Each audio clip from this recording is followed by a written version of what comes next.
In this video, we see Olympic 100-meter champion Marcel Jacobs using what I call an invisible technique to run faster. I've analyzed countless videos that you guys have sent me, and I see many of you struggle with this one thing in your leg cycle over and over again. In this video, I'm going to reveal what that is, explain what I'm referring to when I talk about the invisible technique, and share with you a few ways that you can improve stride frequency. By the way, did I mention that this video features 3 Olympians? We have Matthias Bühler, an 8-time national champion, 2-time Olympian from Germany, who specializes in the 110-meter hurdles. We have Richard James, a member of the 2004 Jamaican Olympic team. And as a coach, he's helped develop over 4 Olympians and led more than 25 D1 teams to championships across several sports from basketball to volleyball. And last but not least, we have Wendell Dickinson, a member of the U.S. Virgin Islands Olympic team, currently holds multiple world records for his age group as a masters athlete and coaches pro athletes, including a player on the Miami Heat. Also, I forgot to mention that at the end of this video, we're even going to do a live technique analysis of a couple different athletes. Specifically, in this video, we're going to be referring to the leg cycle of sprinters when they are in the upright position, which usually occurs after the initial acceleration. Essentially, the sprinter's leg cycle consists of the time the leg is in the air and the time it spends on the ground. An athlete's stride frequency depends on how fast they can complete these cycles. Stride frequency is basically the number of strides one can complete within a second or within a minute. It's a part of the determining factor of whether or not you are fast. Oftentimes, there's a big emphasis on the foot strike, opening up the knees and hitting the ground harder. However, what often gets overlooked is how efficiently the leg is recovering. So what happens is the leg gets far behind the hips and spends more time than it has to behind your body. Inside sprint cheat codes, I call this lagging because your leg is staying behind the body for too long. In my experience, this is very common with high school sprinters. Here's how this affects your speed. From my understanding, immediately once the foot leaves the ground, the objective is to get the foot in front of you as efficiently as possible. In doing so, we set ourselves up in a position where we are able to strike the ground more effectively. This creates a positive loop that leads to more speed, better recovery, better frontside mechanics, better foot strike, which results in better recovery and so forth. On the other hand, if our leg lags behind the body, then we have less time to get into a powerful position for the foot strike. This creates a negative loop that leads to less speed, poor recovery, poor frontside mechanics, poor foot strike, which results in poor recovery and so forth. A simple way to look at this is that we are creating somewhat of an oval shape with our legs during upright sprinting. We want more of that shape to be in front of the body rather than behind. Here's Marcel Jacobs again, and what he's doing differently than an amateur sprinter is obvious to those who know their stuff. There's 2 reasons why I say that he's using an invisible technique. 1, if you don't know your stuff, then what he is doing is invisible to you. 2, it brings more attention to this concept. My mission with the Sprint Project is to make sprinting as fun and easy to understand as possible for as many people as possible. If that means coming up with new phrases that attract more people towards useful sprinting concepts, then I'm 1000% gonna do that. If you saw the video, then you know the invisible technique I'm referring to is his ability to create this figure 4 position upon initial ground contact. It requires a great deal of strength, coordination, and training to achieve this position. It's a clear visual indication that they're rapidly recovering their legs and setting themselves up in a position for powerful frontside mechanics. This leads us to the next question. How can you improve your cycle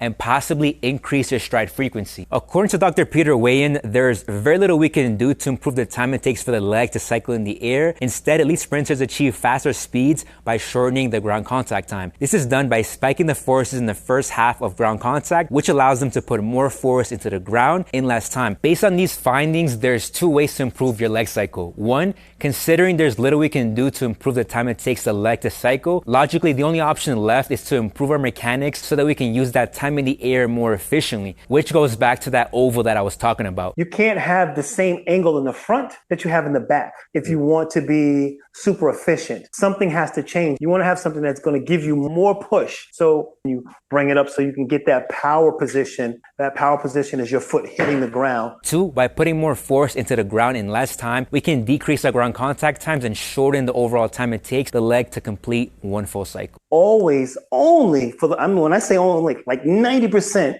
focusing on more explosiveness. So for stride frequency, I'm trying to get the athlete to be explosive off the ground. I want them to touch the ground and pop back up. Before we move on, I know a question that some of you might have is, should I focus on stride frequency or stride length? The way I see it, for majority of athletes at the high school level, the first concern related to stride frequency should be getting as close as possible to this figure 4 position. This is the baseline. This is 0. If you're below 0, focus on getting here first. I also look to see whether or not they're power based, which is they're floating a lot, or they're speed based, or they're quickness based, if they're making a lot of ground contact. And as we said, there's that sliding scale between frequency and power, and I try to put them into that little space to see where things are. Many athletes thought that I have to have very good strike length like Usain Bolt, but not everybody has the same body, not the same height. I think first you have to look that the frequency is pretty high, as always, and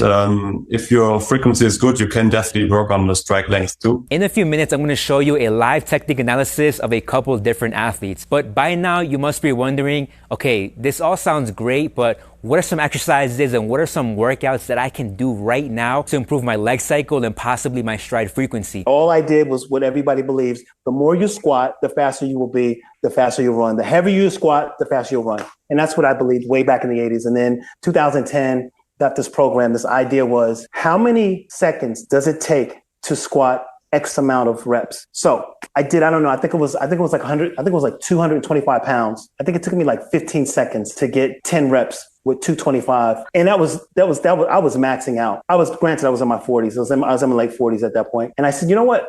Let me see what happens. I got to 225 down to 10 seconds and 10 reps. And that improved my overall top speed. It improved my stride length as well. Eventually, I was able to get 375 for something like 16 reps, and it was 16 seconds. I was getting 1 rep per second. It was the same exact time, but the weight was heavier. That enabled me to run the second fastest time in history for my age group. At that point, I was 49 years old. Only one person in the world had ever done that on an indoor track, Bill Collins. And not just myself, I had 4 girls that I was training. All 4 of those girls were the girls that set the age group world record in the 4x2. And they broke their own world record, and then they set it again. In my career, I did a lot of wicket runs. So in the beginning was 1.80 meter, 1.90 meter between every wicket. And then you also can put the cones a little bit further. We did wicket runs all year long, like with flats, on spikes. So this is very controversial, but it's something that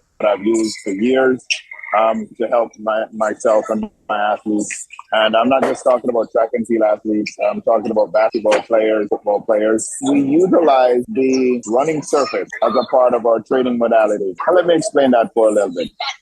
Sand, definitely in a position where you have to work those hip flexors a lot harder to help build that hip flexor and also strengthen the ankles. I use grass because grass is a little bit easier on the legs, and you have to really push out of the ground just to be able to give you that good movement. And then we also use wood and or rubber just to help that reactive piece. So what I would do, I'd go about 6 weeks on the sand just to have them feel that unstable surface and actually force them to attack that sand. Then we go another 6 weeks on the grass. And when I use grass, I use hills because we're definitely trying to build that strength. And then I go into the wood because it helps get the brain to recognize that pop. For the stride frequency, my standard for some of my athletes is 2 meters. And that 2 meter setup would have a 15 meter run up. And then from there, based on what I see from that,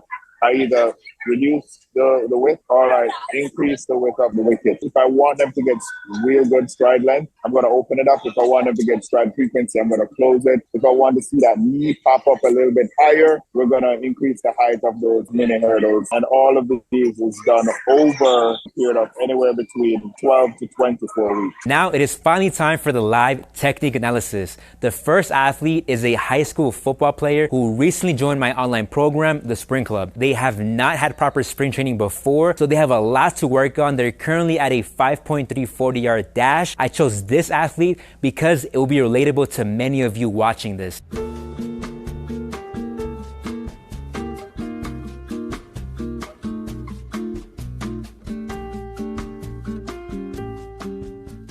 one thing for sure, as we know, for the most part, the arms, or should I say the legs follow the arms. And if you look at his arm angle as his hand comes through his hip, his angle is very, very wide. That wide angle, if you stop it like right there, when that hand comes through the hip, that hand is very low and that arm angle is very wide, which the legs are going to mimic that arm angle and it's going to cause the legs to move. My main focus would be on the hip position. He can run a little taller. I think when you play it in slow motion, you see that he's sinking down a little bit.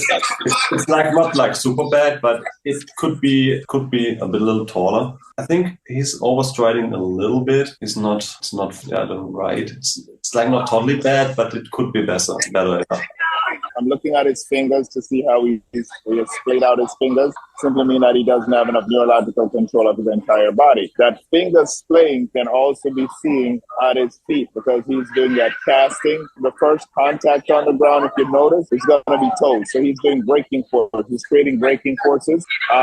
The angles that he's creating, they're okay. They're not great. And that's probably because he's maybe about a good 4 weeks of training. He is trying to get stride length and frequency at the same time without understanding how to balance both of them. And for him, I would actually have him do those short wickets. And instead of having him go toes, rather for that foot to be flat instead of reaching out. And what Wendell saw with the hamstring, stop it right there. Mm-hmm. Every time, I want you to go back and stop it at first ground contact. All right, so you see, his center of mass is completely out of that range where he's reaching, and now he's going to have to use his hamstring to pull himself down, and he's not going to be able to get that stretch shortening cycle from the Achilles, because this position that he's in right now, that's the position, go back again, where the knees are together. Oh, yep, right there. That should be his initial ground contact. Yep. Once that's his initial ground contact, then that movement, let's go back again to his original ground contact. So between where his knee is right now to where his knee meets the other knee, he'll be able to eliminate that amount of time in each stride. And based on my understanding and just looking at this, I think that stride pattern is probably like 0.05 seconds too long. The second individual is a college track athlete. I've been coaching him for several months now. He has not had his 100-meter time recently, but his personal best is a 10.2 wind assisted. Prior to working together, he's already had proper speed training from high school, although there is a technical issue that he picked up at some point, which you'll see in the video.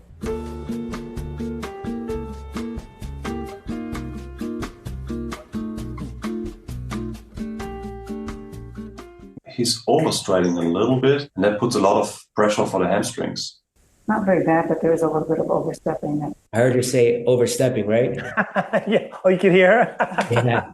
I'm training her. Yeah, your She's assistant track well. coach in there. It seems like we've come to the conclusion he's overreaching. He's trying to emphasize too much on reaching and clawing. Also, he is really leaning at the waist, basically doing a crunch in the air. That's cutting down on his stride length also. As you lean forward from the crunch position, your knee drops. Come from a higher position, you can hit the ground harder. A nice, tall, straight body leaning forward. That's going to give you more bang for your buck. He also is, his arms are a little long coming through the bottom. Look at where Usain Bolt's arm comes through his body. It comes through, they come through right here. They're coming through down here. You come through down here, and then you close it up at the top.